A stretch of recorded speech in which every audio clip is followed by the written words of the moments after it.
Bonjour et bienvenue à une autre petite partie de notre cours de sciences sociales, 10e année, immersion française. Et la partie dont on va parler maintenant, c'est pendant la période médiévale, le temps des crises. Il y en a eu plusieurs. Une vague d'envahisseurs. Les royaumes d'Occident ont fait face à plusieurs vagues d'envahisseurs. Les Vikings, qui sont venus du nord, de la Scandinavie, remontent les fleuves sur leurs dracars, les bateaux, type de bateaux, en pillant les villes et les monastères. Pour eux autres, ils n'ont aucune notion de religion catholique, ou dans ce temps-là, je dirais chrétienne, parce que les catholiques sont arrivés plus tard. Donc, la religion chrétienne, pour eux autres, ça ne voulait absolument rien dire. S'il y avait des objets en or, on peut les utiliser. Et c'est ce qu'ils faisaient, ils venaient et ils battaient. Ils pillaient les villes et les monastères. Ils s'installent dans certaines régions, comme la Normandie, qui est nommée pour ces hommes du Nord. Donc, ils vont dans la Normandie s'installer là, et on les appelle des Normands, Norman, Northman, par les personnes du Nord. Right? Donc, la Normandie, c'est de là que ça vient. Les Sarrasins, ou les musulmans, d'Afrique et d'Espagne attaquent les côtes méditerranéennes. Ils forcent les villageois à s'installer sur les hauteurs, plus haut dans les montagnes. Et ils sont repoussés plus tard lors de la Reconquista de l'Espagne. C'est eux qui arrivent du sud. Et les cavaliers hongrois, les Magyars, ravagent l'Europe de l'Est. Ils s'installent éventuellement dans l'actuelle Hongrie. Donc, ces personnes-là arrivent de l'Est et vont s'installer dans ce qu'on connaît aujourd'hui comme la Hongrie. Comme tu vois, le nord, c'est les Vikings, le sud, c'est les Sarrasins, et l'Est, c'est les Magyars. Le retour des famines. Après 1315, l'Occident connaît une série de mauvaises récoltes. Les famines touchent de nombreuses régions. Donc, comme tu vois, ça devient, en plus des attaques, en plus de ça, on a des mauvaises récoltes, donc on n'est plus capable de se nourrir. Les villes qui sont plus ravitaillées sont plus gravement touchées que les campagnes où les gens sont plus autosuffisants. Donc, dans les villes, tu ne fais pas pousser des choses. Tu dois voir que les personnes des campagnes vont t'apporter la nourriture, vont faire pousser la nourriture. Parce que les autres sont autosuffisants, ils sont capables de s'autosuffire, sont capables de faire pousser les choses et de vivre et d'être OK. Mais les personnes qui sont en ville, ça n'arrive pas. Donc, ça devient... Puis les personnes des campagnes vont pas juste donner leur nourriture.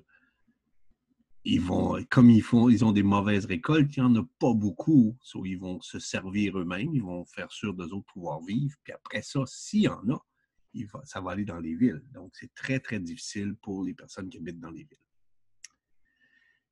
Les famines s'expliquent par le refroidissement du climat. Donc, il faisait vraiment plus froid pour une raison. C'était comme l'âge de glace, Ice Age, de la période médiévale.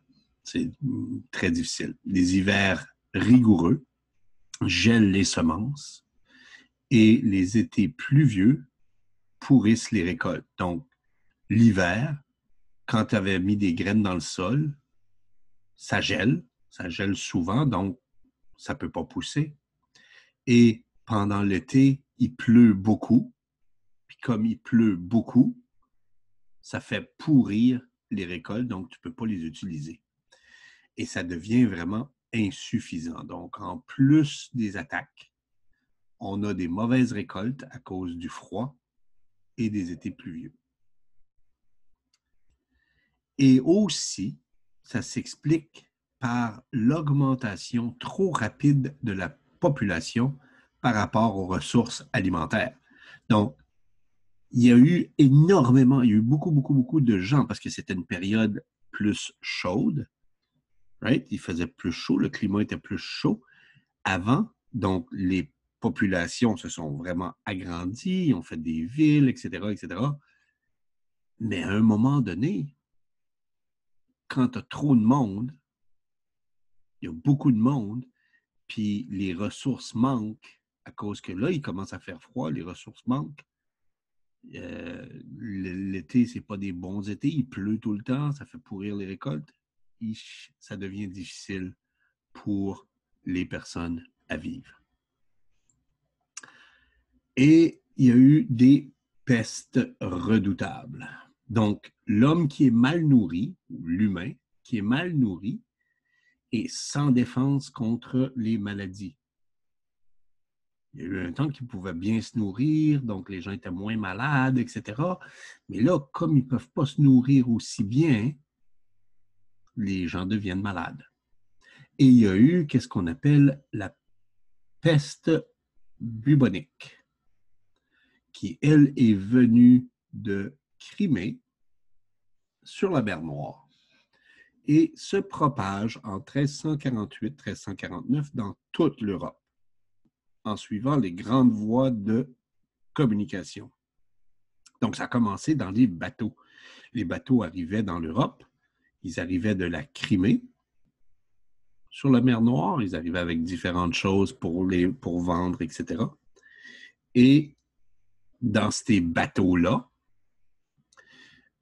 il y avait des rats sur les bateaux.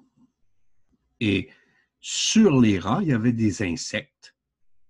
Et ces insectes-là, c'est ce qui a permis de se propager partout, d'aller partout. La peste, c'est causé par une bactérie. Yersinia pestis. Donc, cette bactérie-là que tu vois ici est sur les insectes qui étaient transportés par les rats, qui étaient dans les bateaux d'endroits de la Crimée. Et ces bateaux-là qui transportaient des choses pour la nourriture, etc. Dans les bateaux, il y avait des rats qui avaient des insectes dessus et ces insectes-là avaient cette bactérie-là. Et c'est ça qu'on appelle la peste noire, the Black Plague. De où ça vient, ce nom-là? Ça vient des grosseurs nommées les bubons. Ce que tu vois ici, c'est des bubons qui apparaissent sur le corps du malade, puis noircissent. Donc, ça apparaît tranquillement. Tu vois, regarde, il y en a ici, le monsieur, il y en a juste une partie ici. Et ça devient vraiment noir, comme que tu vois. Et c'est de là qu'on appelait ça la peste noire. L'épidémie, c'est pas juste une fois. Comme c'est pas juste une fois puis ça a disparu, ça vient par vagues. Il y a de plus en plus de monde, puis là, ça arrête, puis là, ça revient après, une autre vague, ça revient après, puis là, ça revient après. Et c'est des vagues comme ça jusqu'au milieu du 15e siècle. Ça même continue aujourd'hui, il y en a encore aujourd'hui, mais c'est mieux contrôlé parce qu'on sait qu'est-ce que c'est et on a les médicaments pour. Mais dans ce temps-là, ils n'avaient pas ça. C'était nouveau. Oui? Donc, on ne savait pas trop comment faire. Donc, la première vague a été très, très difficile. Et par la suite, ben là, ça a été un peu moins difficile. On a vu qu'est-ce qu'il fallait faire et on a su qu'est-ce qu'il fallait faire. Question révision. Tu peux aussi arrêter la vidéo, retourner si tu ne te rappelles pas des réponses, puis retourner, puis aller voir. Donc, Qui sont les envahisseurs venus du nord? Qui sont les envahisseurs venus du sud? Qui sont les envahisseurs venus de l'est? Et pourquoi il n'y a pas d'envahisseurs de l'ouest? Ah, ça, je ne l'ai pas dit dans la vidéo. C'est toi qui vas devoir regarder la carte et comprendre où est l'Europe et qu'est-ce qu'il y a à l'ouest de l'Europe. Pourquoi est-ce qu'il y a eu des famines? 4 raisons. Qu'est-ce que c'est la peste bubonique? Comment s'appelle la bactérie de la peste bubonique? Et comment est-ce que la bactérie se propage? Comment est-ce que ça va d'une place à l'autre? Et voilà, c'est la fin de cette petite présentation ici, ce PowerPoint. Donc, fais attention à toi et comme d'habitude, à la prochaine.